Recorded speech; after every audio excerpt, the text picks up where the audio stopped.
Shalom, salam damai sejahtera bagi kita semuanya. Kembali berjumpa dengan saya, Pastor Daud Timotius Tampu Bolon, tentunya di channel God Ministry, channel kesayangan kita bersama. Apa kabar saudara-saudaraku? Saya berdoa saudara-saudara semuanya sehat selalu dan senantiasa diberkati Tuhan ketika mengklik video ini dan ketika saudara sedang menyaksikannya.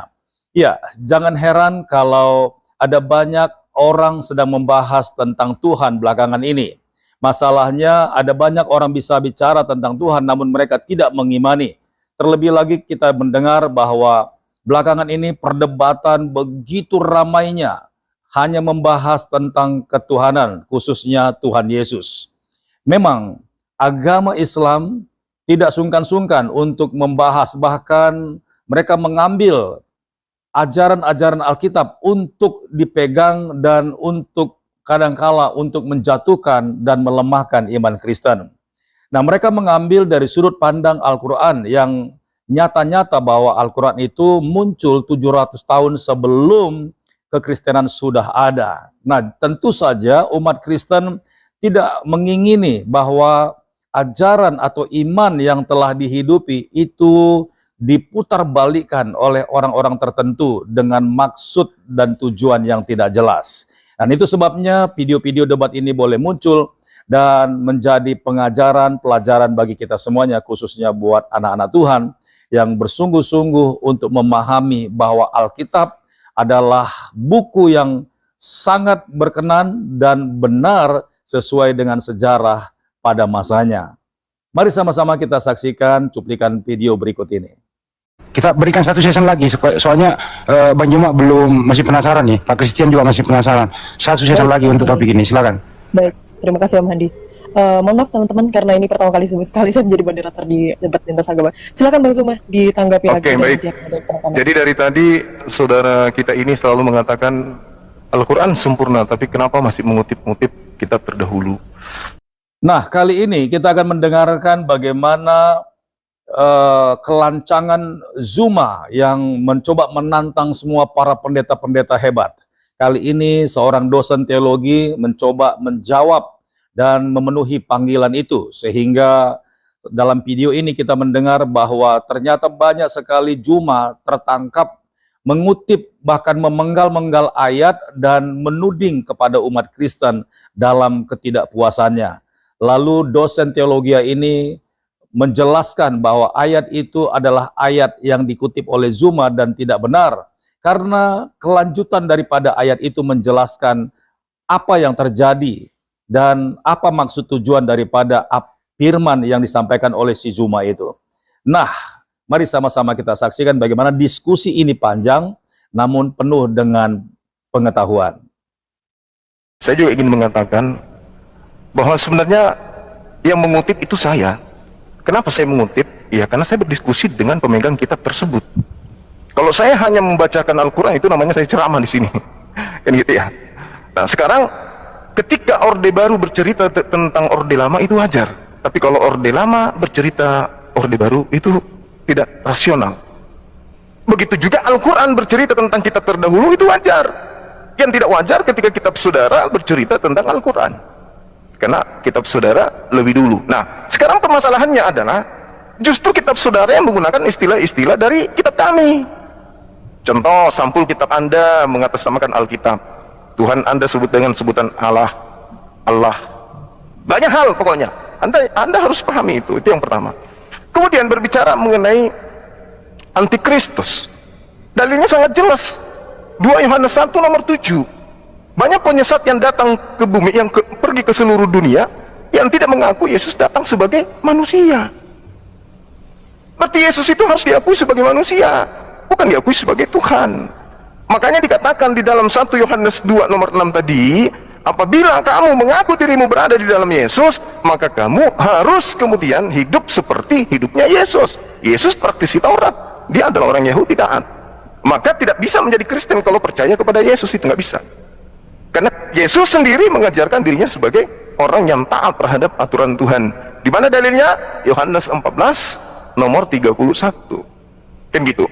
Nah, kalau Anda tersakiti dengan data-data yang saya sajikan berdasarkan dari kitab saudara, maka saya kembali kepada Al-Quran. Al-Quran tadi saya mengatakan wa isqalallahu ya Isa ibnu Maryam A'anta qulta linnas, apakah engkau yang mengajarkan Kristen menuhankan dirimu? Apa kata Nabi Isa? Subhanaka ma yakunu an aqula ma laysa li bihaqqa. Apakah Anda percaya? Kan tidak. Anda percaya kan Al-Quran itu? Anda sudah mengatakan dari awal. Jadi buat apa saya sajikan kepada saudara? Wahai Nabi Isa, wahai Nabi yang lahir tanpa ayah, yang kuciptakan di tengah-tengah Bani Israel, apakah engkau yang mengajarkan kepada mereka orang-orang yang mempertuhankan kamu ini? Kamu yang mengajarkan? Tidak, kata Nabi Isa alaihissalam. Beliau mengatakan, in kuntu qultu, kamulah yang mengetahui. Faqad alintah ta'lamu ma fi nafsi. Aku tidak mengetahui apa yang ada, kamu mengetahui apa yang ada pada diriku. Itu kata Nabi Isa. Wala a'lamu ma fi nafsika, dan saya Nabi Isa tidak mengetahui apa yang ada pada dirimu. Artinya Nabi Isa mengatakan, aku tidak dapat berbuat apa-apa dari diriku sendiri, sama yang ada dalam kitab saudara. Jadi buat apa saya menyajikan Al-Quran kalau Anda tidak percaya kepada Al-Quran?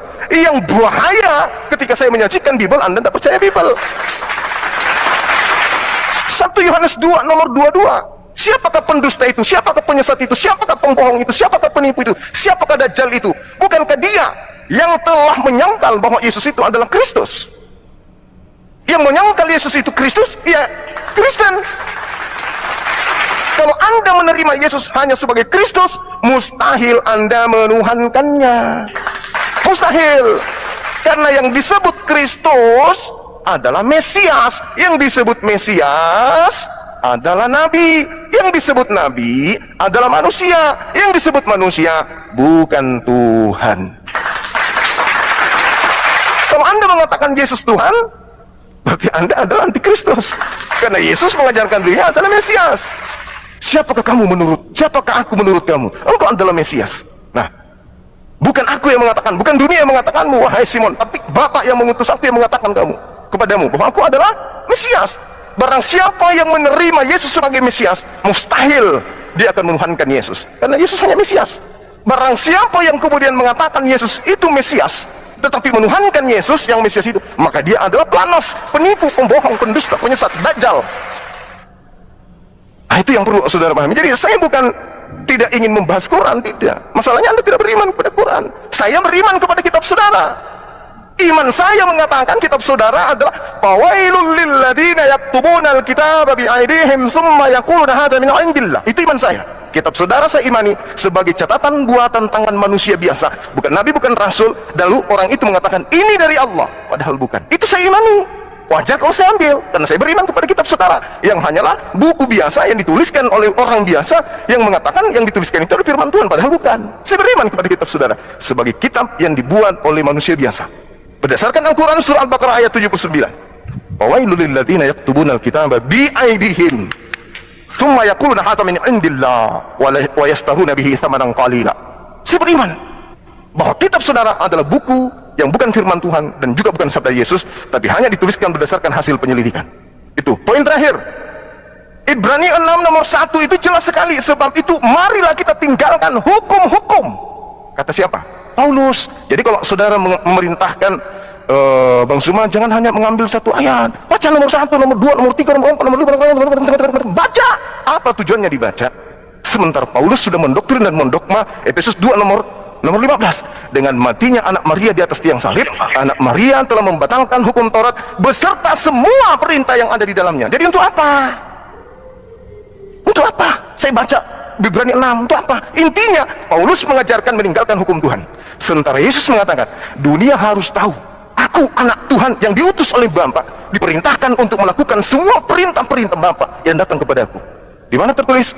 Yohanes 14 nomor 31. Yesus taat kepada perintah Tuhan. Paulus mengajarkan meninggalkan semua perintah Tuhan. Anda ikut mana? Ikut Paulus. Berarti Kristus yang dimaksud adalah Paulus. Inilah yang dikatakan bahwasanya orang yang menyangkal Nabi Isa alaihissalam, Allah katakan wa makaru, mereka membuat tipu daya. Wa makarallah, Allah membalas tipu daya mereka. Nah, inilah yang terjadi kepada saudara. Siksaan Tuhan kepada orang-orang Kristen itu sudah nyata di atas muka bumi ini. Allah mengatakan dalam Al-Quranul Karim surah Ali Imran bahwasanya orang-orang yang menyangkal tentang kebenaran Isa alaihissalam, itu sudah diberikan oleh Allah siksaan di atas muka bumi karena mereka telah mengingkari apa yang Tuhan berikan kepada Nabi Isa alaihissalam. Apa kata Allah? Fa'ammal ladzina kafaru au'azibuhum azaban syadidan fid dunya. Mereka kemudian diberikan siksaan di dunia. Inilah siksaan yang keras yang diterima oleh orang-orang Kristen di dunia. Apa itu? Diberi akal tapi tidak berfungsi, tidak bisa membedakan mana manusia, mana Tuhan. Demikian.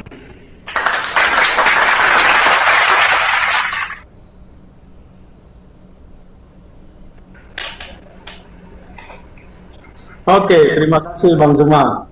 Ya, banyak yang saya catat terkait dengan keberatan Bang Zuma. Tapi tidak apa-apa Bang Zuma, itu hal-hal yang wajar saja dalam hal berdiskusi. Tetapi tetap kepada koridor diskusi kita, Isa dan Yesus. Sebenarnya Bang Zuma, saya ingin mencoba menjawab beberapa yang kamu katakan tadi. Orang Kristen itu istilahnya mengambil istilah-istilah Al-Quran. Nah, itu nanti kita coba bicarakan ke depan kalau Bang Zuma berkenan untuk baik. ini. Jadi istilah-istilah itu saya nggak jawab ya. Iya, silakan. Nah, soalnya Alkitab, Allah, dan Injil nanti kita bisa bicarakan. Bahkan kalau tentang Allah nanti Al-Quran sendiri pun yang akan mengakui nanti itu, saya akan memberikan buktinya kepada kamu. Dan saya melihat bahwa Bang Zuma memahami kata Allah itu pun, Bang Zuma ternyata melewati ayat-ayat kitab sucimu dan juga sejarah-sejarah. Oke, saya beralih kepada bagian yang lain. Tadi Bang Zuma mengatakan Yesus itu seharusnya kalian mengakui Yesus itu adalah manusia dan Yesus itu adalah juga Mesias. Bang Zuma, dari mulai para rasul sampai hari ini 2000 tahun yang lalu, kami percaya bahwa Yesus itu adalah Mesias, kami percaya bahwa Yesus itu adalah manusia biasa, kami percaya bahwa Yesus itu juga adalah Allah sepenuhnya. Nah, hanya Bang Zuma yang ketinggalan informasi terkait itu atau pura-pura tidak tahu tentang hal itu.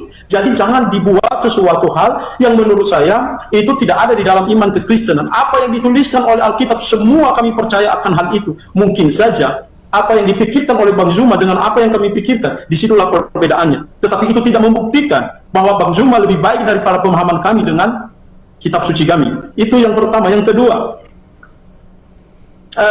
Bang Zuma mengatakan kami bukan penyembah kepada siapa. Seharusnya itu dijelaskan lebih detail, tapi saya tidak meneruskannya. Tetapi kami menyembah kepada Yesus karena dalam diri Yesus itu adalah sepenuhnya manusia. Dan di dalam diri Yesus itu juga adalah manusia. Di mana itu harus, karena kenapa? Tanpa darah itu tidak ada pengampunan dosa. Itu menurut daripada kitab Ibrani. Jadi dengan Yesus menambahkan kemanusiaan di dalam dirinya, maka adalah penumpahan darah untuk menghapus dosa manusia. Yang kemudian, kami tidak tersinggung, Bang Zuma, apa yang sedang Bang Zuma narasikan tentang iman kekristenan kami. Ketika Bang Zuma melakukan sesuatu pernyataan-pernyataan yang di luar daripada iman Kristen, itu kami tidak tersinggung, saya sendiri tidak tersinggung. Karena kenapa? Kami tahu bahwa Bang Zuma tidak mengimani hal itu. Tetapi kami berusaha di dalam dunia apologet, sebagaimana kami mempelajarinya, sebagaimana Alkitab memberikan kami petunjuk tentang itu. Tetapi kami berhak, kami adalah punya tanggung jawab untuk membuka yang namanya kebohongan dan juga untuk membuka yang namanya kebodohan dari orang-orang yang menyalahpahami iman Kristen. Itu yang namanya aspek untuk memberikan penyerangan terhadap hal-hal yang semacam itu. Saya mau katakan, kenapa kami tidak percaya kepada Al-Quran?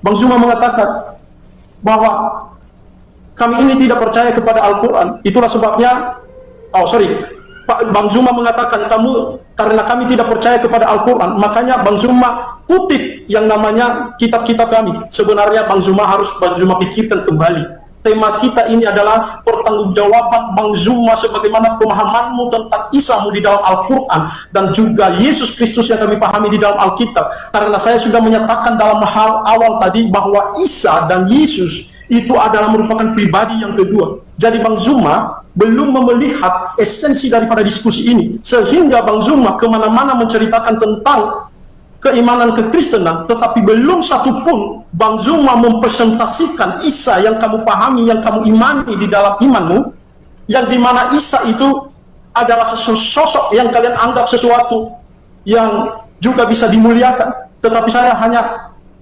mempertanyakan satu hal. Kalau dibandingkan dengan Nabi Muhammad, Nabi Isa itu justru lebih berkuasa daripada apa yang nabimu lakukan. Tetapi kenapa yang paling dimuliakan adalah Nabi daripada Muhammad itu sendiri? Nah, itu pertanyaan kami. Nah, seharusnya Bang Zuma juga harus mempresentasikan Isa yang kamu pahami di dalam Al-Quran. Saya sama sekali tidak tersinggung dengan pernyataan Bang Zuma, tetapi saya hanya mempertanyakan apakah Bang Zuma mengerti tentang Isa itu atau tidak. Dan saya melihat dari diskusi Bang Zuma, tidak ada isi terkait dengan Isa Al-Masih yang kamu yakini di dalam Al-Quran.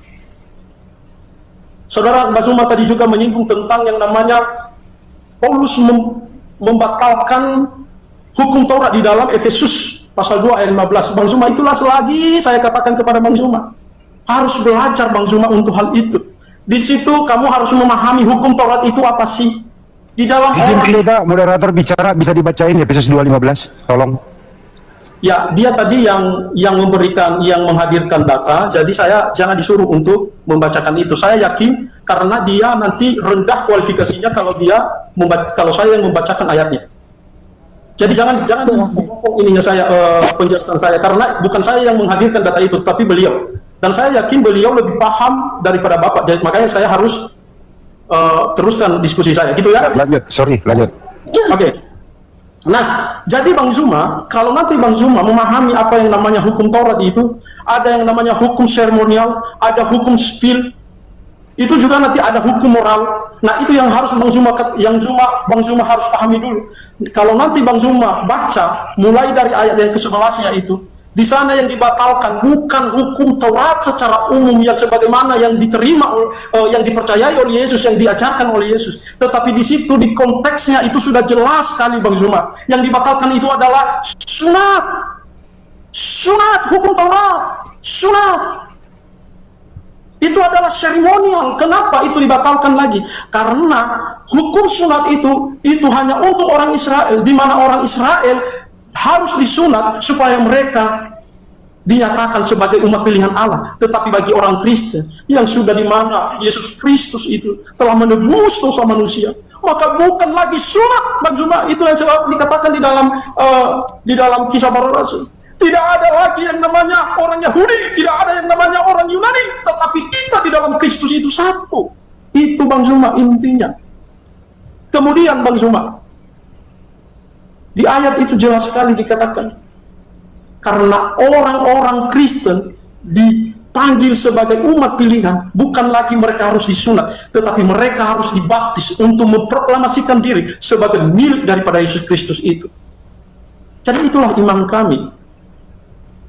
Jadi itu tidak bisa dinyatakan sebagai argumentasi untuk membantah iman kekristenan terkait dengan ketuhanannya, kemanusiaan, karena sudah ada di dalam semuanya. Ada porsinya, di mana ada ayat yang mengatakan Yesus itu adalah Tuhan, di mana ada yang mengatakan Yesus itu adalah Mesias, di mana ada yang mengatakan Yesus itu adalah Nabi, di mana ada yang mengatakan Yesus itu adalah Rasul, di mana ada yang mengatakan Yesus itu adalah manusia sepenuhnya. Semua sudah tertera Bang Zuma. Cuman saja Bang Zuma hanya mengutip teks-teks yang kau anggap itu menguntungkan bagi dirimu. Tetapi saya, ketika saya membaca Al-Quran Bang Zuma, saya tidak akan melakukan hal yang sama. Bahkan kalau saya memotong-motong ayat seperti yang kamu lakukan Bang Zuma, saya banyak melihat di dalamnya. Kalau saya memotong dan saya memahaminya, bahwa itu akan terkesan bahwa Al-Quran itu hanya dongeng-dongeng belaka. Kalau saya memotong ayat-ayat yang seperti Bang Zuma lakukan, tetapi saya tidak melakukan itu karena saya tahu bahwa itu bukan esensi daripada diskusi yang ilmiah. Kemudian bahkan ketika saya punya dasar-dasarnya pun, di mana ada Injil-Injil palsu dan itu sama persis dengan yang isi dari dalam Al-Quran, tetapi saya tidak menghadirkan itu. Nah, karena tidak esensi dari diskusi kita. Tapi itu yang saya harus katakan tadi, bahwa Isa Al-Masih yang ada di dalam Al-Quran dengan Yesus yang ada di dalam Alkitab itulah pribadi yang berbeda. Itu artinya Bang Zuma tidak bisa mengatakan bahwa saya tersinggung dengan hal itu, karena dari awal sudah saya memberikan landasan tentang posisi saya sebagai orang Kristen. Terima kasih. Cukup ya. Izin ya Mbak Dea, apa ini masih mau disanggah atau tanya jawab Bang Zuma? Saya ke Bang Zuma dulu. Iya. Boleh 1 menit Bang Hadi? Oke, silakan. Jadi saudara, sebagai orang yang terpelajar ya terkait dengan Bible, Anda mencoba membagi hukum Taurat itu menjadi 3 fase, lalu kemudian berasumsi bahwa yang dibatalkan itu hanya beberapa fase, 2 fase dan tinggal 1 fase lagi. Itu asumsi gereja, karena ketidakberdayaan gereja kemudian untuk menggantikan ajaran orang Yahudi dengan murni menggantikannya dengan ajaran pagan Romawi. Efesus 2 nomor 15 di situ sangat jelas dikatakan apa? Di kitab saudara sendiri menerangkan adanya kaidah yang sangat jelas yang menerangkan bahwasanya dengan matinya Yesus dia telah membatalkan segala perintah. Apa yang dimaksud entole di dalam bahasa Yunani, Pak?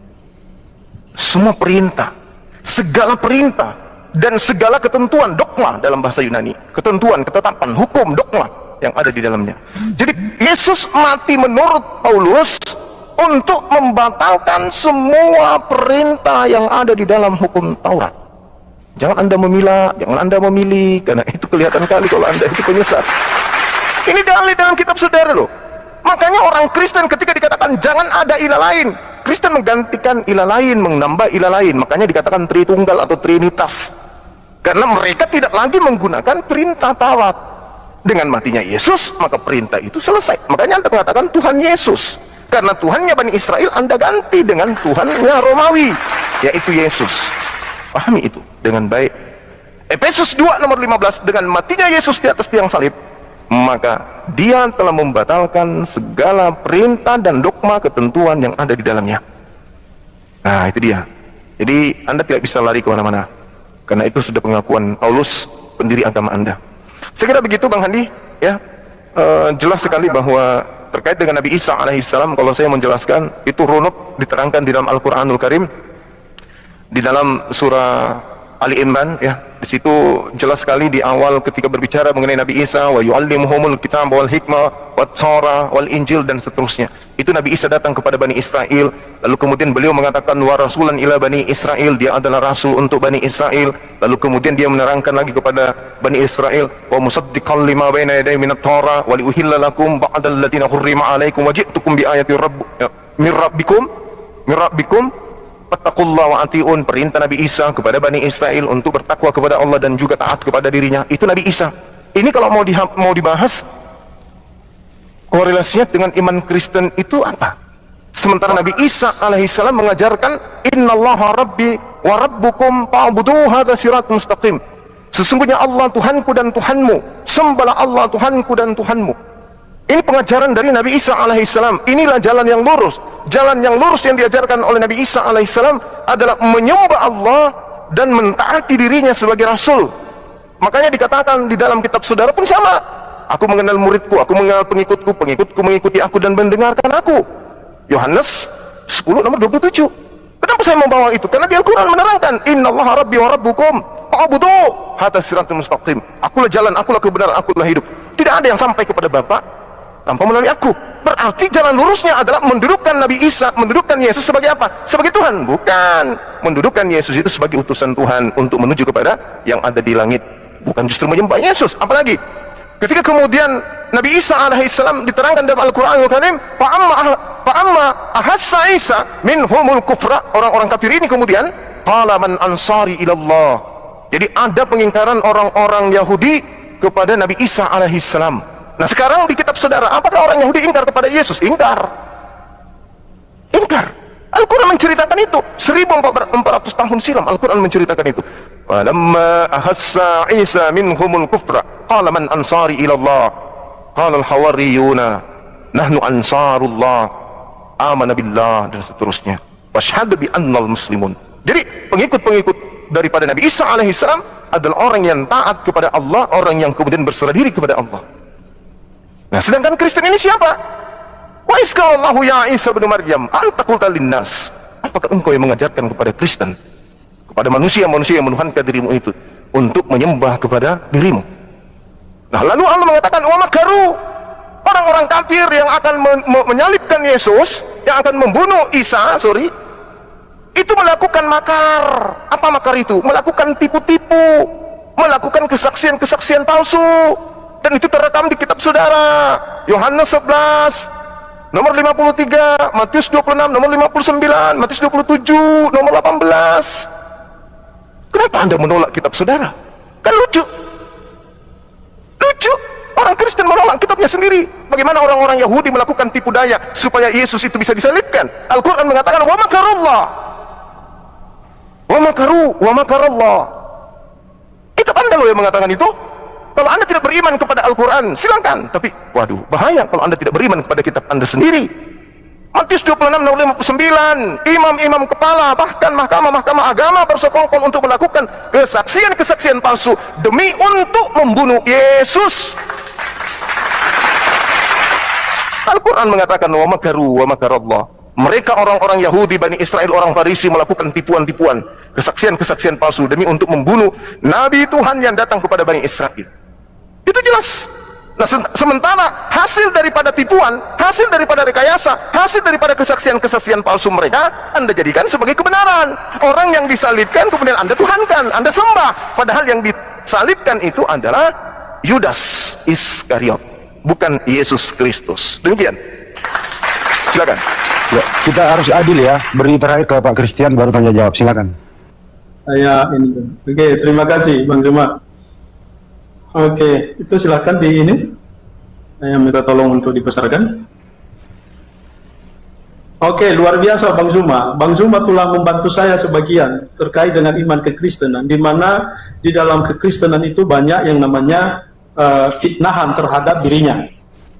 Dan itu kami tidak menolak hal itu, memang itu kata Alkitab. Terima kasih untuk itu Bang Zuma. Meskipun pada dasarnya juga Bang Zuma menggunakan dasar itu untuk menyerang daripada iman saya, tapi tidak apa-apa. Tetapi setidaknya umat Islam memahami hal itu dalam satu poin. Itu dia Bang Zuma. Nah, kemudian Bang Zuma, tentunya Bang Zuma di dalam hal Efesus 2 ayat yang ke-15 tadi, di mana Bang Zuma itu melakukan atau mengatakan bahwa itu membatalkan, itu perintah. Tetapi jangan lupa Bang Zuma, Isa juga di dalam Al-Quran melakukan hal yang sama sebenarnya kalau Bang Zuma teliti terkait dengan itu, di mana ada yang diharamkan dan ada juga yang tidak diharamkan. Jadi kan gitu. Jadi narasi-narasi seperti itu Bang Zuma, itu tidak bisa dijadikan sebagai dasar untuk membuktikan tadi bahwa Paulus itu adalah Mesias itu sendiri atau daripada Yesus Kristus itu sendiri, karena kontroversi daripada apa yang Bang Zuma katakan. Dalam satu sisi kamu percaya Yesus, dalam sisi lain kamu mengakukan bahwa Paulus itu adalah Yesus. Jadi dalam pemikiran yang saya pahami bahwa Bang Zuma itu dia hanya melakukan sesuatu yang tidak dia ketahui. Karena kenapa? Satu sisi Yesus dibedakan, di sisi lain juga dia menyamakan dengan Paulus. Seharusnya itu pernyataan semacam itu tidak akan terjadi dalam diskusi-diskusi semacam ini Bang Zuma. Karena kita tahu bagaimana cara berpikir logis terhadap komentar dan argumentasi kita. Jadi saya tidak heran dengan hal itu Bang Zuma. Jadi itu yang saya katakan tadi. Bang Zuma mengatakan banyak hal di dalam Alkitab yang berbicara tentang Yesus itu dijelekkan, tetapi itu orang Kristen menjadikan dia Tuhan. Oh no, karena ada ayat yang selain daripada itu yang menyatakan Yesus itu adalah Tuhan yang kami akan sembah. Karena bahkan dari penolakan itu pun kita juga akan lihat kenapa orang Yahudi itu menolak Yesus di dalam Yohanes pasal 8 itu. Karena Yesus, karena dia dituduh dia menyamakan diri dengan Allah. Karena dengan itu orang Yahudi dalam perspektif mereka Yesus itu adalah Allah. Oleh sebab itu sebenarnya satu bukti ketika Yesus menyamakan dirinya dengan Allah, itulah menunjukkan bahwa dia adalah Allah. Orang Yahudi saja memahami tentang hal itu. Kenapa orang lain setelahnya tidak memahami hal itu? Tetapi karena kebutaan kepada kebenaran, makanya mereka tidak mempercayainya. Jadi untuk apa harus diperdebatkan hal itu? Seharusnya data-data tentang Isa yang kamu pahami itu, apakah sesuai dengan sejarah? Apakah sesuai dengan cerita-cerita umum terkait dengan Isa yang ada di Al-Quran? Itu yang paling penting. Tetapi satu hal yang saya pernah baca ketika kelahiran daripada Isa, di mana Maria setelah mengandung dia itu, dan dia melahirkan di bawah pohon korma, dan dia di sana ketika melahirkan, Maria mengatakan aduhai, dan dia sudah selesai melahirkan. Dan hal-hal yang semacam itu tidak ada di dalam iman kekristenan.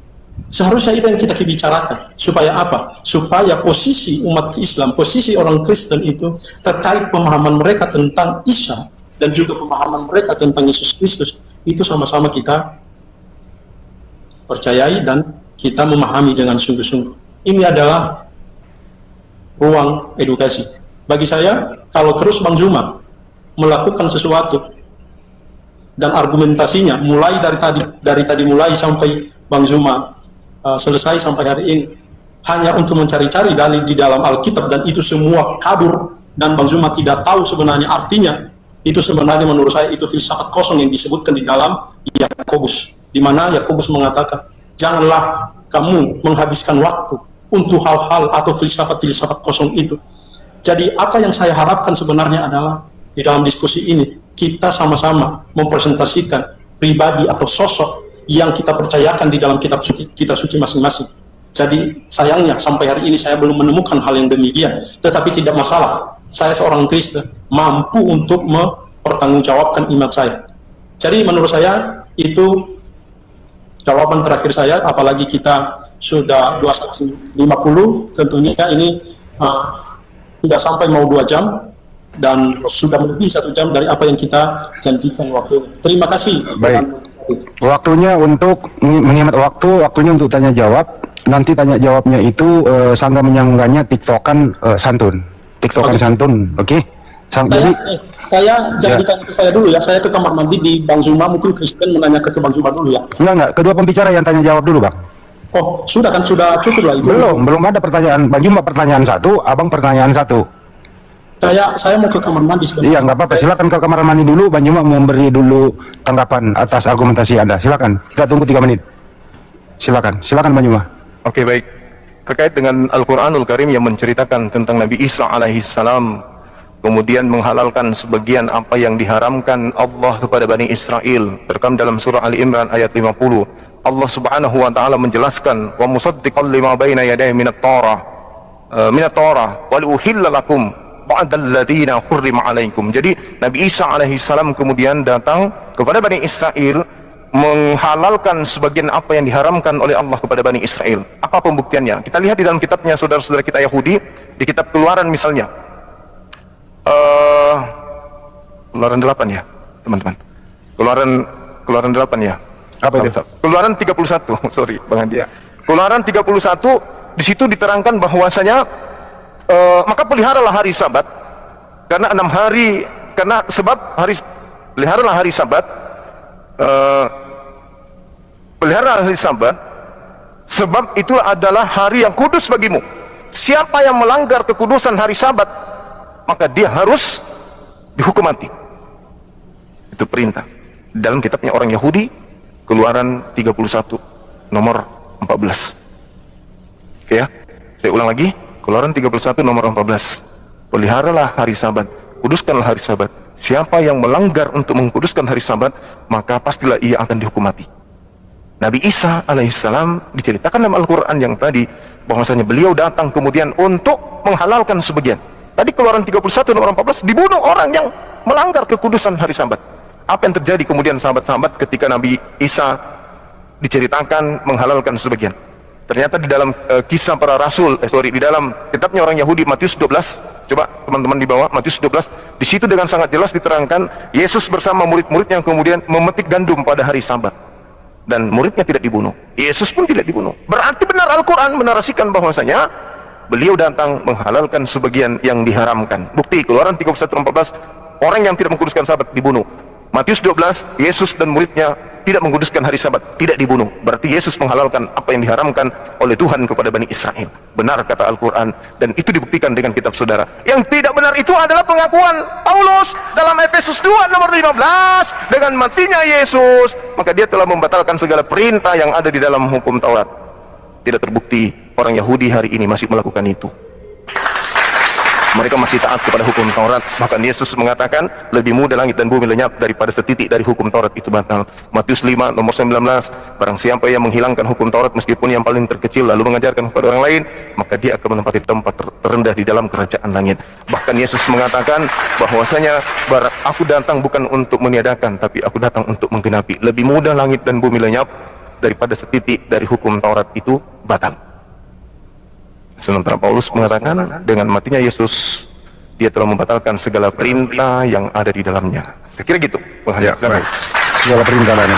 Sekarang karena Bang Juma tadi yang memulai, giliran Pak Christian dulu yang bertanya ke Bang Juma, nanti tiktokan sangat menyangga, habis itu Bang Juma yang bertanya balik ke Pak Christian. Pak Christian dulu, silakan. Oke, Bang Zuma, saya hanya menanggapi yang terakhir saja. Karena Bang Zuma, Bang, bertanya langsung udah ke topiknya. oh nggak bisa lah. Kalau memang nanti saya akan bertanya kalau saya ada waktu ini, tetap saya akan bertanya. Tetapi itu harus bisa dikelirkan supaya nggak saling nanti bertanya-tanya di koma. Ayo dibesarkan dulu.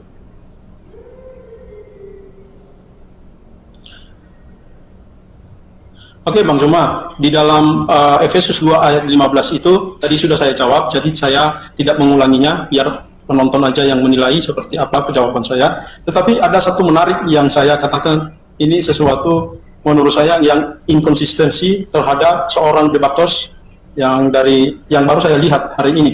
Tadi dia katakan bahwa Matius itu adalah kitab orang Yahudi, tetapi pernyataan sebelumnya bahwa kitab perjanjian lama itu adalah bukan kitab Yahudi. Jadi saya hanya melihat di sini bahwa ada sesuatu yang inkonsistensi dalam hal berdialog. Bagaimana kamu mengatakan bahwa Matius itu adalah kitab orang Yahudi, sedangkan kamu menolak bahwa perjanjian lama itu adalah bukan kitab orang Dulu Yahudi? Bang, siapa yang mengatakan begitu? Loh, jangan intervensi dengan diskusi saya. Kamu nanti Bang, nggak pernah diucapkan Matius kitab Yahudi siapa? Gitu loh. Aduh, saya kok bisa gitu ya ininya. Kok siapa sih yang ini? Nanti tinggal kamu ini toh. Saya ini bukan orang yang juga hanya ngabur saja ngomongnya, tapi saya juga punya mungkin tadi Bang Zuma itu kepleset aja itu. Kepleset aja.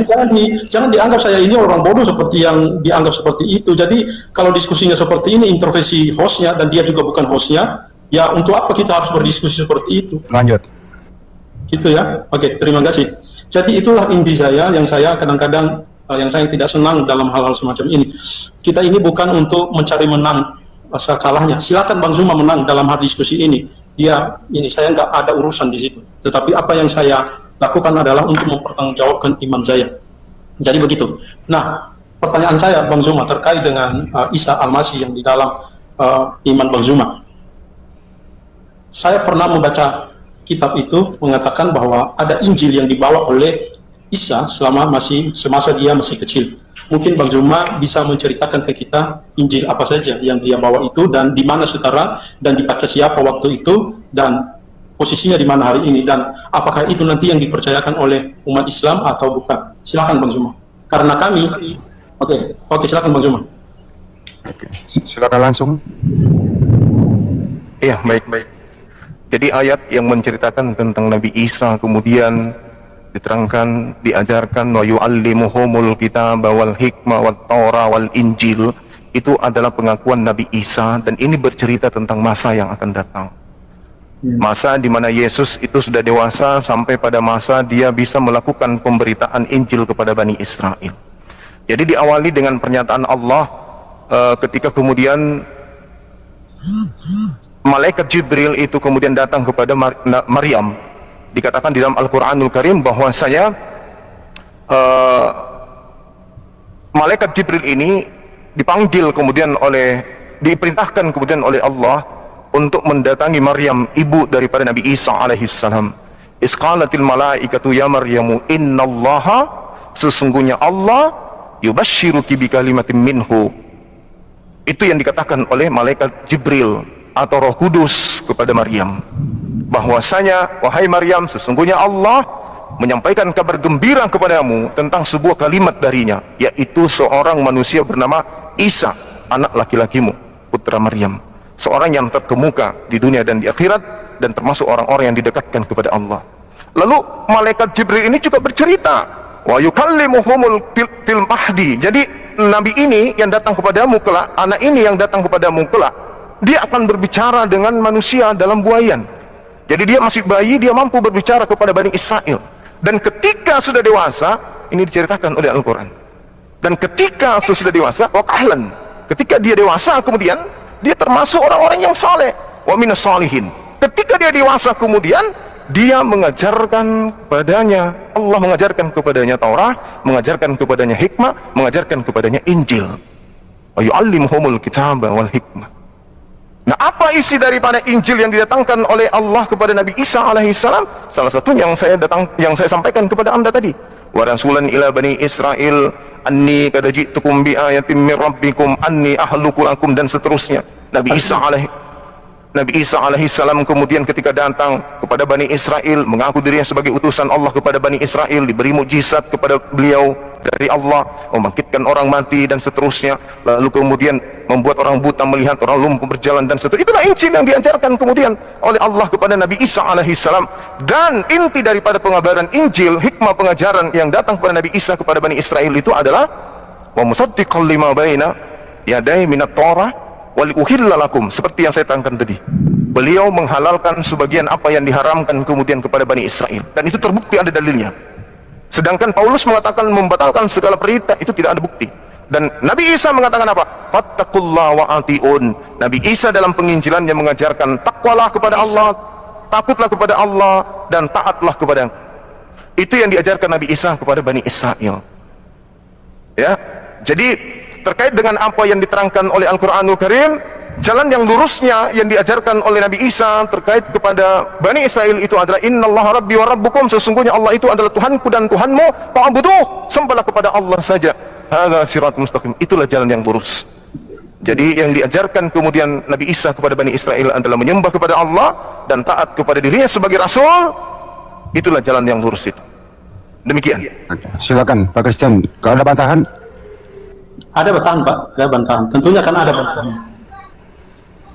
Silakan. Kiranya apa yang disampaikan oleh dosen teologi ini boleh menjadi yang kedua yang saya anggap Zuma, inkonsistensi sehingga lagi. Zuma sadar bahwa Dari tadi apa yang dilakukannya dikatakan itu Matius jauh adalah melenceng, kitab ya, bahkan orang Yahudi, dan dikatakan setelah itu melukai PBI itu semua bukan perasaan kitab suci orang ataupun Yahudi. Dan ini yang keimanan keduanya umat Kristen. dikatakan bahwa Sesungguhnya Injil bahwa semua yang ayat-ayat dimasukkan yang dibawa Zuma oleh Isa itu adalah di tidaklah masa yang akan datang. Tapi karena saya nggak tahu seperti apa nanti ayat Bang yang Zuma untuk disebutkannya itu menjelaskan oleh nanti ayat apa itu sebelumnya yang di dan masa depan yang Bang sesudahnya, Zuma sehingga katakan. dapat Tapi bagi saya di masa depan mengartikan itu adalah sebuah sesuatu yang kisah belum terjadi dan juga hari ini. cerita yang Jadi sebenarnya. belum terjadi juga di 2000, Nah, di 2000 saudara-saudara tahun yang lalu diberkati oleh ketika Isa Tuhan, itu ada. Kalaupun kita itu, harus banyak-banyak kalau ada belajar di dan Isa sering-sering itu di tahun membaca 2000 yang lalu yang kita saudara tidak bisa buta atau tidak buktikan kepada disesatkan kita sejarahnya. oleh orang-orang Tapi semacam saya hanya Zuma ini, melihat sebab dikatakan banyak bahwa masih Injil yang banyak dibawa lagi oleh Isa orang-orang adalah seperti berbicara mereka muncul tentang di masa yang untuk akan datang. meruntuhkan iman Tetapi tadi kekristenan. di penjelasannya bahwa Isa menjelaskan terkait dengan bagaimana mukjizat seperti apa yang dilakukan oleh daripada Isa itu sendiri. Jadi itu artinya menurut saya ini mana yang benarnya? Kita tunggu Injil itu yang akan datang atau sesuatu yang sudah ada, dan kalau ada, di mana ini sekarang dirinya?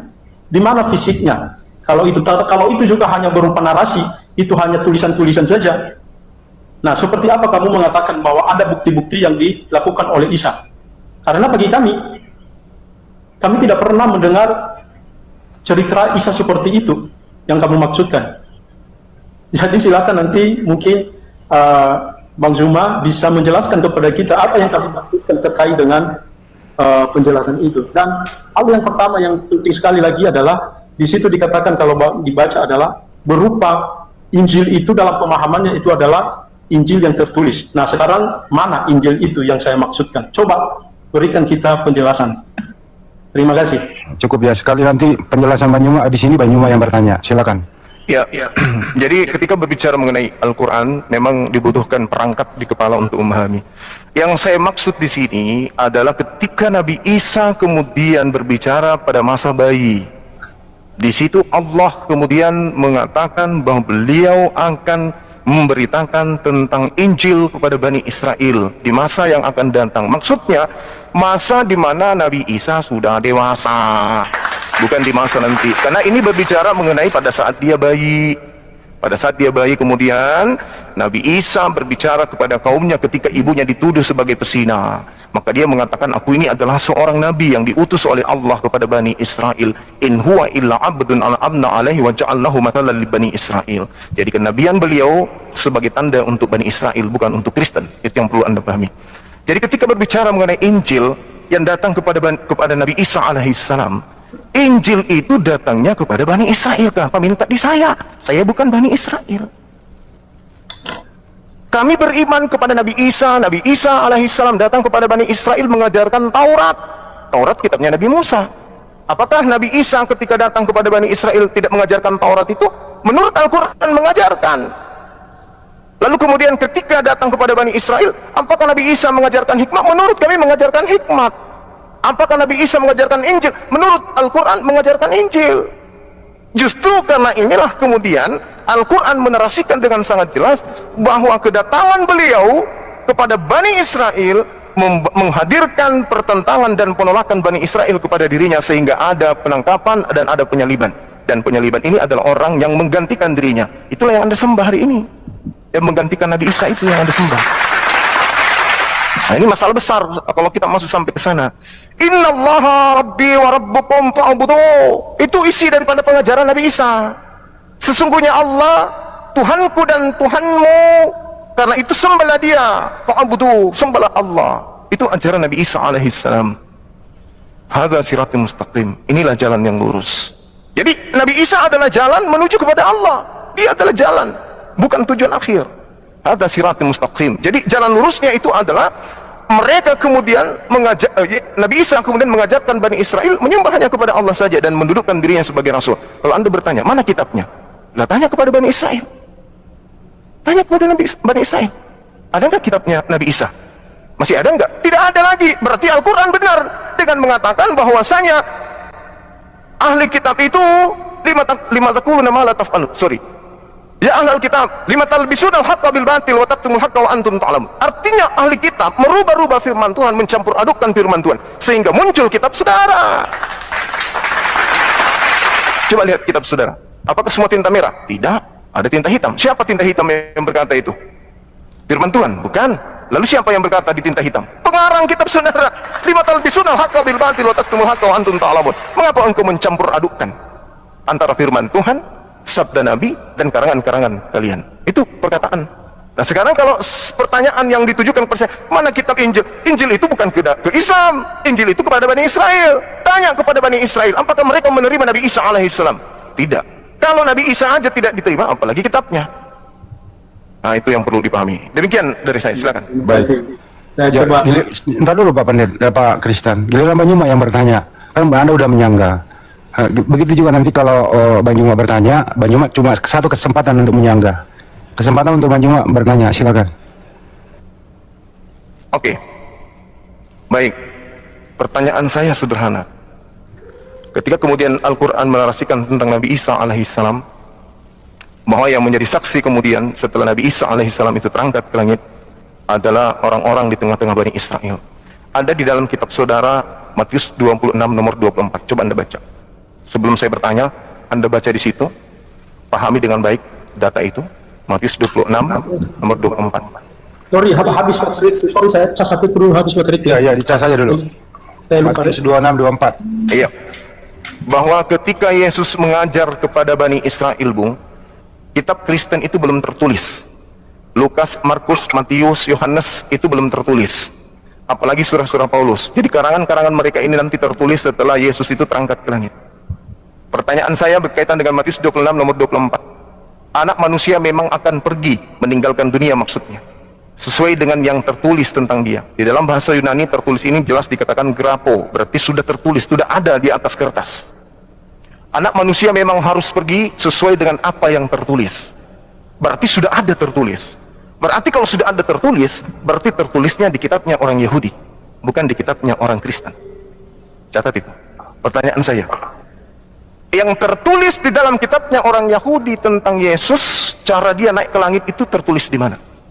Jangan Anda membawa-bawa kitab Lukas, Markus, Matius, itu adalah cerita-cerita yang muncul belakangan. Sementara Yesus mengatakan berdasarkan penyelidikan orang yang melihat Matius, murid Yesus, dengan Yesus itu pergi di rumah cukai, dengan jelas dia mengatakan, Yesus berkata, ada tertulis tentang anak manusia, yaitu dirinya, bahwa dia akan pergi sesuai dengan apa yang tertulis. Artinya yang sudah tertulis, grapo dalam bahasa Yunani, artinya sesuatu yang sudah ada.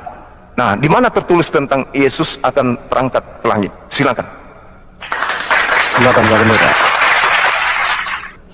Oke, terima kasih Bang Zuma. Oke, tadi tentunya Bang Zuma tadi sedikit menyinggung tentang Yesus itu atau kitab suci orang Kristen itu baru ditulis di zaman atau setelah Yesus mati. Oke, saya aku itu seperti itu kitab orang Kristen, karena baru dimulai tahun 45 sampai nanti kepada tahun 95 Masehi. Dari kitab itu orang Kristen, dan itu adalah historis.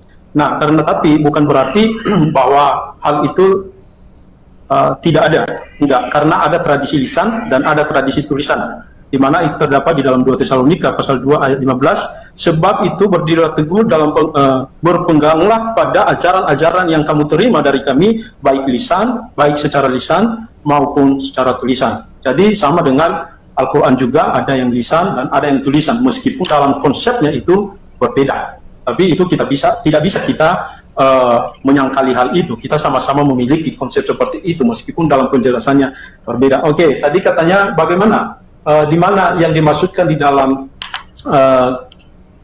Alkitab orang Yahudi terkait dengan kebangkitan Yesus. Kalau Bang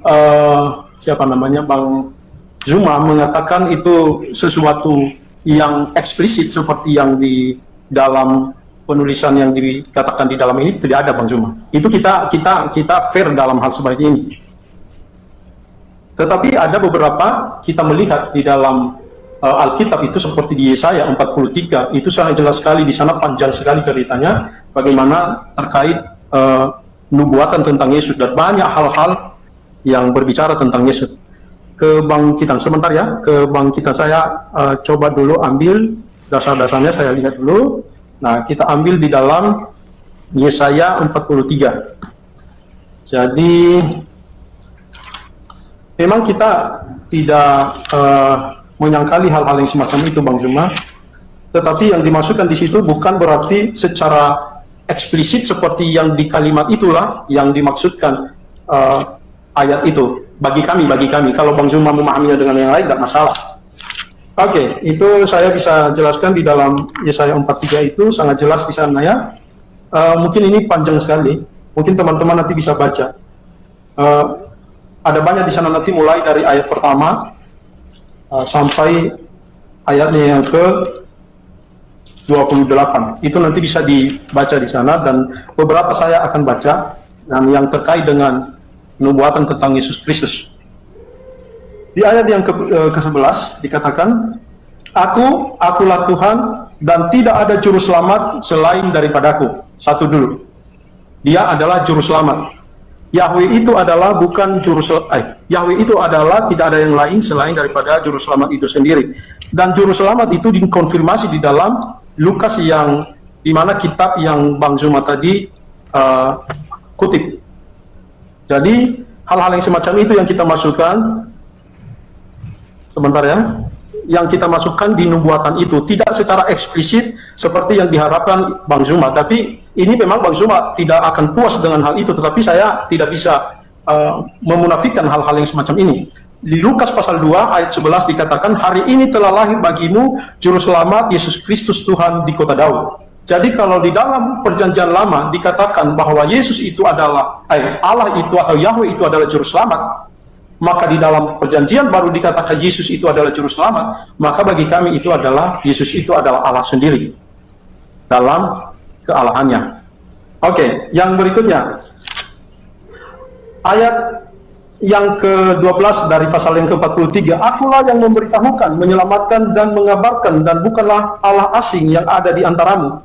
Kamulah saksi-saksiku, demikianlah firman Tuhan, dan akulah Allah. Jadi banyak sekali itu Bang Zuma, nanti untuk bisa dikonfirmasi, catat aja Bang Zuma terkait dengan Yesaya 43 ayat ayat 1 sampai 28. Di situ banyak sekali terkait dengan hal-hal yang berbicara tentang Kristus. Dan juga nanti kita lihat di dalam pasal 44, di situ dikatakan, beginilah firman Tuhan, Raja penebus Israel, Tuhan semesta alam, akulah yang terdahulu dan akulah yang terkemudian, dan tidak ada selain daripadaku. Dan hal itu nanti dikonfirmasi di dalam diri Yesus. Kayak Yesus itu adalah, Dia adalah yang terdahulu dan Dia juga yang terkemudian. Itulah sebabnya kami memanggil Yesus itu adalah Allah. Nah, berbicara tentang kebangkitan yang dimaksudkan oleh Bang Zuma tadi, itu adalah proses dalam cerita, di mana di dalam perjanjian lama yang secara eksplisit itu tidak tertulis, Bang Zuma. Jadi mungkin itu saja yang bisa saya pertanggungjawabkan dengan itu. Meskipun kamu paksa saya, dan itu saya sudah katakan, tidak tercatat. Tidak ada yang maksa, Pak. Tidak ada yang maksa. Oke. Oke, baik. Cukup ya? Ya. Oke, silakan Bang Juma ditanggapi. Oke, baik. Jadi gini, Bung. Ini sebenarnya adalah ujian tentang kebenaran Kristen. Apakah Yesus itu meninggalkan dunia melalui proses penyaliban dulu? Atau dia adalah Nabi Isa yang kemudian dituliskan di dalam Al-Quran, barrafa'ahullahu ilaihi. Allah kemudian mengangkat beliau langsung terangkat ke langit. Ketika diterangkan kemudian dalam Al-Quran, inni mutawaffika wa rafi'uka ilayya wa mutahhiruka minal ladina kafaru. Jadi Al-Quran menarasikan bahwa Nabi Isa alaihissalam ketika terancam kemudian oleh orang-orang yang menyangkal dirinya, yang kufur ingkar kepada dirinya, ketika digiring kemudian untuk disalibkan, Nabi Isa seketika itu terangkat ke langit. Itu diterangkan di Al-Quran surah Ali Imran ayat 55 dan juga surah An-Nisa ayat 158. Nah sekarang kita kembali kepada pernyataan Yesus yang Anda mengatakan tidak ada tertulis. Berarti Anda masih perlu belajar. Maaf, saya harus mengatakan begitu. Ya, kita tidak cari kalah menang, tapi kita saling memberi edukasi. Ketika Yesus mengatakan dalam Matius 26 nomor 24, anak manusia akan pergi sebagaimana yang tertulis tentang dia. Iblis ketika mencoba Yesus dalam Matius 4 nomor 6, ada tertulis. Nah itu iblis. Ada tertulis tentang engkau. Jika engkau betul adalah anak Elohim, anak Tuhan, maka jatuhkan dirimu ke bawah. Sebab ada tertulis tentang engkau, malaikat akan datang untuk menyelamatkan engkau, menatang engkau di tangannya agar kakimu tidak terantuk kepada batu. Ada tertulis. Ketika kita mencari data itu, ternyata tertulisnya di Mazmur 91. Apa yang tertuang di dalam? Di Mazmur 91. Di situ sangat jelas diterangkan bahwasanya malaikat diperintahkan oleh Tuhan untuk datang kemudian menjemput Yesus agar Yesus kakinya tidak terantuk kepada batu. Mazmur 91 dikatakan, sebab malaikat-malaikatnya akan diperintahkan oleh Elohim untuk datang kemudian menyelamatkan anaknya, untuk menatang di tangannya agar kakinya tidak terantuk kepada batu. Lalu Tuhan mengatakan, dengan panjang umur akan kukenyangkan dia dan akan kuperlihatkan kepadanya keselamatan daripadaku. Berarti Yesus sudah tertulis bahwa kepergiannya meninggalkan dunia ini tidak melalui kematian, tetapi langsung terangkat oleh karena malaikat datang menatang Yesus di tangannya. Engkau hanya menonton orang-orang fasik, engkau menyaksikan kemudian orang-orang fasik, engkau melihat pembalasan Tuhan kepada orang-orang fasik. Siapa orang fasik ini? Orang fasik ini Anda bisa baca dalam Amsal 17 nomor 23, dijelaskan orang fasik adalah orang yang menerima suap. Siapa yang menerima suap? Ketika kemudian Nabi Isa atau Yesus ya, yang ada di tengah-tengah mereka, jelas yang menerima suap adalah Yudas Iskariot. Dan Tuhan mengatakan, Yesus sendiri mengatakan, ada tertulis tentang anak manusia seperti apa dia akan pergi meninggalkan dunia. Ternyata tertulisnya jelas sekali di Mazmur 91. Itu adalah nubuatan untuk Yesus bahwa Tuhan akan datang menyelamatkan beliau. Dia hanya menonton orang-orang fasik yang telah melaporkan dia, mengkhianati dia, dan Tuhan mengatakan, dengan panjang umur akan kukenyangkan engkau, sesuai dengan apa yang diterangkan oleh Al-Quran, barrafa'ahullahu ilaihi wa kana Allahu azizan hakima. Aku Tuhan mengangkat Nabi Isa alaihissalam ke sisiku. Isqalallahu ya Isa, inni mutawaffika wa rafi'uka ilayya. Kemudian wa mutahhiruka, ada kemudian Tuhan membersihkan Nabi Isa alaihissalam dari orang-orang kafir, dari orang-orang yang mengkhianati dia, dari orang-orang yang melakukan kesaksian-kesaksian palsu demi untuk menyalibkan dirinya. Allah mengangkatnya dan tertulis di dalam Mazmur 91. Ini yang Yesus katakan. Kalau Anda mengatakan tidak tertulis, Anda keliru. Tertulis di dalam kitabnya orang Yahudi. Demikian sementara, silakan. Silakan Pak Pendeta, giliran Anda menyanggah to the point. Kok to the point? Dia bisa ini menjelaskan dengan... Iya, silakan. Gini loh, Bang Hos, ini kok gitu ya ceritanya ya. Jangan digituin ya. Saya juga punya waktu-waktu yang sama seperti panjangnya Bang Zuma ya. Jadi gitu. Saya juga bisa lihat di sini waktunya soalnya. Oke, terima kasih untuk Bang Hos. Jadi ternyata Bang Zuma ini saya tadi menganggap bahwa Bang Zuma ini konsisten pada pertanyaannya yang mengatakan, coba di mana di dalam kitab suci itu yang terkait dengan kebangkitan Yesus dinubuatkan atau dituliskan secara eksplisit. Nah, saya pikir itu yang ditanyakan oleh Bang Zuma. Tetapi ternyata dia membawa kepada saya bagaimana roti ini. Kalau seperti itu Bang Zuma, ya makanya saya beberapa bagian tadi saya berikan itu tentang 43 itu. Kalau itu yang kamu maksudkan, ya artinya tentang nubuatan secara umum tentang Yesus Kristus di dalam perjanjian lama, ya saya bisa menghadirkannya. Tetapi kalau kamu tadi, yang kamu tanyakan tadi terkait dengan kebangkitan secara khusus, nah apalagi kamu kutip Matius 26 ayat 24, yang menurut saya sudah lihat di situ tentang ambillah makanan, inilah tubuhku, saya nggak tahu apa hubungannya. Nah, tetapi ya sudahlah, saya merasa bahwa ini miskomunikasi saya terkait dengan pertanyaan Bang Zuma. Mungkin saya yang salah terkait dengan pertanyaan itu. Lalu kemudian kamu hubungkan dengan yang dimana terkait dengan roti yang di dalam perjanjian lama. Saya bilang itu nggak ada hubungannya sebenarnya di sana itu, dan itu yang kamu buktikan dan kamu jadikan sebagai rujukan bahwa Yesus itu tidak bangkit. Nah, jadi menurut saya kurang paham alur dari pemikiranmu sehingga kamu menanyakan itu.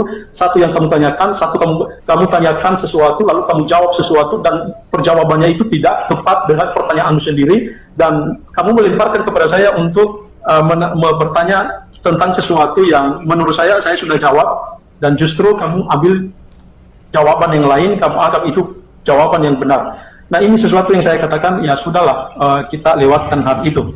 Tapi ada beberapa tadi yang saya simpulkan dari perbedaan kita antara Isa dan Yesus itu. Yang pertama tadi kamu katakan bahwa ibunda, menurut Al-Quran, ibunda daripada Isa Al-Masih itu dituduh pezina menurut Al-Quran, tetapi bagi kami tidak ada seperti itu. Itu juga satu perbedaan. Dan bahkan kalau saya baca di dalam Al-Quran bahwa Isa itu lahir dari perawan Maria atau suci tanpa ayah dan ibu. Jadi artinya sebenarnya argumentasi itu tidak mendukung daripada apa yang Bang Zuma sampaikan. Nah, ada beberapa hal yang tadi Bang Zuma berkata tentang Injil itu terkait dengan Al-Quran. Jangan ditanyakan kepada kami Injil itu, karena tanyakan kepada orang Yahudi. Tentunya Bang Zuma baca lagi Al-Quran di mana dikatakan di situ bahwa seharusnya orang-orang Islam harus bertanya kepada orang-orang yang ahli kitab terdahulu, dan itu pasti ada kitabnya. Jadi kalau tidak ada sekarang dari umat Islam, lalu bagaimana dia mengklaim sesuatu yang tidak ada itu untuk menjadi ada? Apakah karena itu wahyu? Ya mungkin nanti itu pembicaraan berikutnya. Nah, itu yang saya memang dalam hal ini saya tidak terlalu banyak, karena antara pertanyaan berbeda dengan apa yang diharapkan, lalu dijawab dengan jawaban yang berbeda oleh si penanya. Saya pikir biarkan penanya yang menjawabnya sendiri berdasarkan cara berpikir penanya. Terima kasih untuk hal itu. Oke. Saya tanggapi ya, saya luruskan kembali ya. Pak moderator, tentunya biar inilah kita fair, nggak usah diluruskan seperti apa. Saya rasa itu sesuatu biar Bang Zuma yang luruskan kalau meluruskan. Oke. Gitu ya. Apa diberi waktu ke Bang Zuma meluruskan, boleh? Iya, Bang tentunya nanti saya akan tanggapi, Pak. Karena Oke, boleh, nggak apa-apa. Oke, silakan. Atau kita memberikan, kita stop untuk tanya jawabnya, kita berikan kesempatan kepada pihak Islam dan pihak Kristen untuk bertanya. Gitu aja. Baiklah saudara-saudaraku yang diberkati oleh Tuhan, sampai di sini video yang Pastor Daud upload, kiranya lewat diskusi ataupun debat ini yang telah kita dengarkan, kita menjadi semakin cerdas dan semakin luas wawasan pengetahuan kita. Sekalipun kita bukanlah orang-orang yang spesial atau khusus di bidang teologi, tetapi minimal keimanan kita tambahkan dengan pengetahuan yang benar, sehingga kita semakin kuat dan semakin cerdas untuk menanggapi bahkan menghadapi zaman ini. Baik saudara-saudara yang diberkati oleh Tuhan, sampai di sini video yang Pastor Daud upload, kiranya kita semuanya diberkati oleh Tuhan. Oh ya, jangan lupa, jikalau saudara belum mensubscribe video ini, tolong subscribe dan dukung pelayanan ini, agar channel ini semakin berkembang dan menjadi berkat bagi banyak orang. Sampai jumpa, Tuhan Yesus memberkati. Shalom.